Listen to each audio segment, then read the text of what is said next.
Formula 1 is ready to race in the Netherlands as the first race of the second half of the season. This is a very important race for the reigning world champion Max Verstappen, as it's considered as his home Grand Prix event. However, it will be a hard task for Verstappen to maintain his winning streak this year, as rival drivers of teams like Mercedes and McLaren were in a better position when the first half of the 2024 season came to an end. Everyone is waiting for the outcome of this race to get an idea about the performances of the top teams following the homework done by each team during the summer break. Welcome back to Total F1. This is our pre-race analysis of the Dutch Grand Prix. But before we proceed, hit the subscribe button and smash the bell icon for more exciting updates.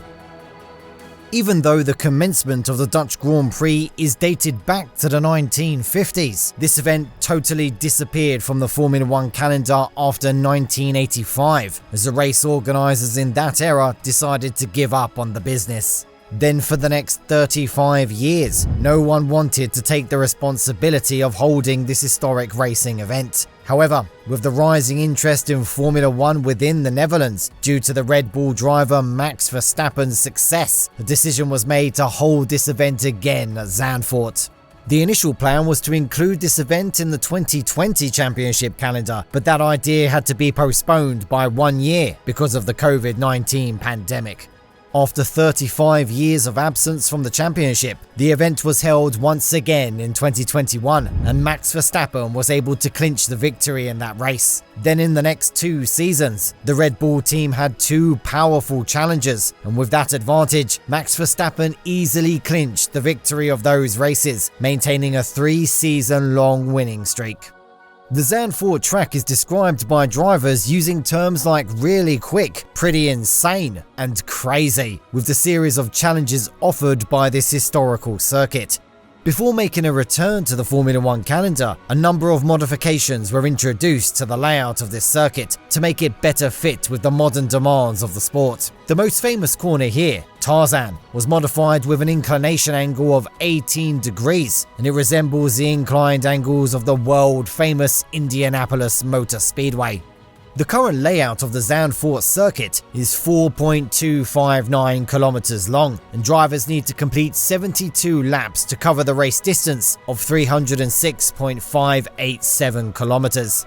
Even though Max Verstappen was able to dominate this event since its return to the F1 calendar, the fastest lap record is still held by Lewis Hamilton since the 2021 season. As this event was absent from the F1 calendar for more than 3 decades, some of the modern-day greats weren't able to perform at this iconic circuit. That's why legendary names like Michael Schumacher and Lewis Hamilton are not included in the past winners list. However, Hamilton has a good chance of sealing a victory at Zandvoort this time, with the performance currently possessed by the Mercedes challengers.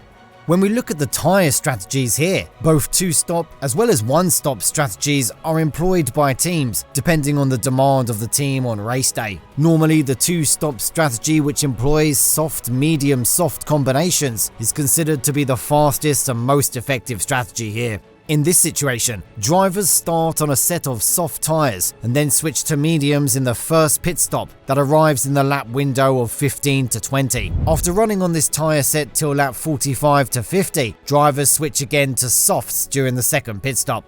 Drivers who are good at managing their tyres are attached to a 1-stop strategy, which uses a combination of medium-hard tyres. In this strategy, drivers start with mediums and then switch to hards after lap 30 to 36. This can be identified as the second fastest strategy.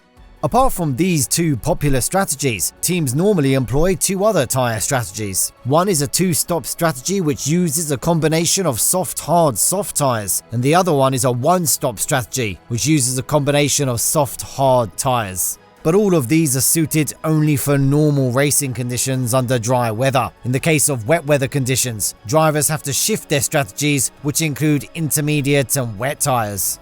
According to the current weather forecasts, light rains are expected in the morning of the first day. However, the situation will change to dry conditions in the evening, allowing the drivers to make the maximum use of FP2. The chance of precipitation remains at 55% on Friday, and the average temperature will be around 22 degrees Celsius. The second day will be a wet one, with several scattered showers. The chance of precipitation will rise up to 65%. Most probably, the qualifying will be a wet one. The average temperature of the second day will be around 19 degrees Celsius.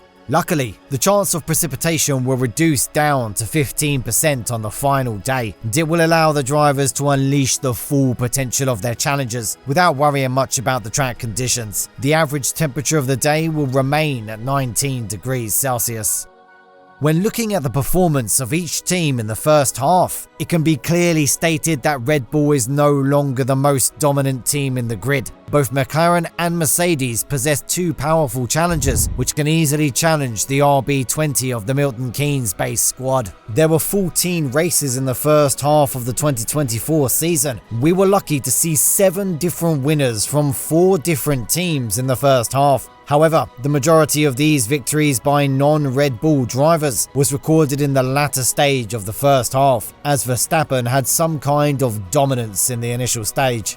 Within the last 5 races, Verstappen was able to record only 1 win during the Spanish Grand Prix, and the victories of all the other 4 races were clinched by Mercedes or McLaren drivers, so that's why the second half of the 2024 season is going to be an interesting one.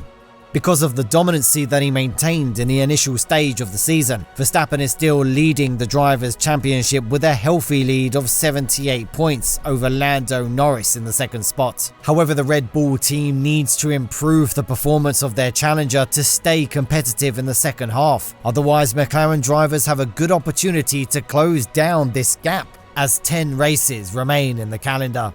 Most notably, Verstappen, Norris, Hamilton, Piastri and Russell will fight for the victory at the Dutch Grand Prix. Compared with the other top teams, Ferrari closed down the first half with a considerable deficiency in terms of performance. So, it's interesting to see how Ferrari starts the second half, overcoming these issues. If Ferrari drivers can also fight alongside with Red Bull, McLaren and Mercedes drivers, the second half of the 2024 season will surely take an extremely competitive nature. What are your predictions about the 2024 Dutch Grand Prix? Share your thoughts in the comments section below. Thank you for watching the video. If you enjoyed the video, subscribe to the channel to get more exciting Formula 1 news. And we'll see you in the next video, guys. Goodbye.